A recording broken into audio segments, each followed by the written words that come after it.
London থেকে তারেক রহমানকে বহনকারী বিমানটি সিলেট ওসমানী আন্তর্জাতিক বিমানবন্দরে যাত্রা বিরতির কথা রয়েছে। এ বিষয়ে বিস্তারিত জানাতে সেখান থেকে সরাসরি যুক্ত হচ্ছেন আমাদের সহকর্মী কামরুল ইসলাম মাহি।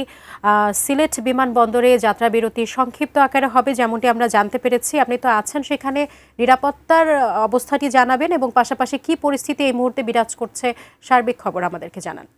যত গড়াচ্ছে নিরাপত্তা ব্যবস্থাটি ততই কিন্তু বাড়ছে। আমরা যখন সকাল 6টার দিকেই বিমানবন্দরে আমরা প্রবেশ করছিলাম, তখনকার যে নিরাপত্তা ব্যবস্থা, সেই নিরাপত্তা বিষয়টি কিন্তু সময় বাড়ার সঙ্গে সঙ্গে কিন্তু বেড়েই চলছে। আমরা দেখছি যে পুলিশের পাশাপাশি, পোশাকধারী পুলিশের পাশাপাশি কিন্তু সাদা পোশাকের আইন শৃঙ্খলা রক্ষাকারী বাহিনী, সেনাবাহিনী, র্যাব থেকে নিয়ে নানা স্তরের নিরাপত্তা কর্মী যারা রয়েছেন, তারা কিন্তু ইতিমধ্যেই বিমানবন্দর এলাকাটি ঘিরে রেখেছেন। এছাড়াও কিন্তু বিমানবন্দরের যে রানওয়ে এলাকার আশপাশে কিন্তু সেনাবাহিনীর একটি শক্ত উপস্থিতি আমরা লক্ষ্য করেছি। এবং যেহেতু আর কিছুক্ষণ পরেই, অর্থাৎ 9টা 45 দিকেই সিলেট ওসমানী আন্তর্জাতিক বিমানবন্দরে তারেক রহমানকে বহনকারী বিমানটি অবতরণ করার কথা রয়েছে এবং এই বিমানবন্দরেই কিন্তু তারেক রহমান প্রায় 1 ঘন্টার মতো একটি যাত্রা বিরতি করবেন এবং নিরাপত্তাজনিত কারণে তারেক রহমান বিমানের ভেতরেই তিনি অবস্থান করবেন, এমনটি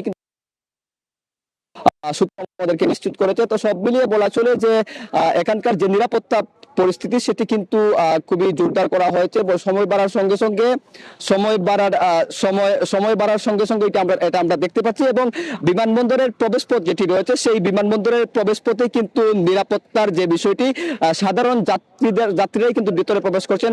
দর্শনার্থী যারা রয়েছেন তাদেরকে একেবারেই কিন্তু ভেতরে প্রবেশ করতে দেওয়া হচ্ছে না। এই ক্ষেত্রে বিশেষ চাহিদা সম্পন্ন যারা রয়েছেন, তাদের সঙ্গে শুধুমাত্র একজনকে ভেতরে ঢোকার তথ্যটা আমাদেরকে জানানো হয়েছে। এবং যারা এই সিলেট বিমানবন্দরটি ব্যবহার করবেন, অর্থাৎ ডোমেস্টিক কিংবা আন্তর্জাতিক, ঢাকা থেকে আসবেন, শুধুমাত্র তারা এসে এই বিমানবন্দরটি ত্যাগ করবেন। এবং যারা বিমানবন্দর থেকে ডোমেস্টিক কিংবা আন্তর্জাতিক ফ্লাইটগুলো ব্যবহার করে অন্যত্র যাবেন, শুধুমাত্র তাদেরকেই প্রবেশ করতে দেওয়া হচ্ছে। এবং নিশ্চয়ই আপনারা দেখতে, বিমানবন্দরের যে পুরো নিরাপত্তা ব্যবস্থা, সেটি ইতিমধ্যেই নিরাপত্তার চাদরে আবর্তিত করা হয়েছে।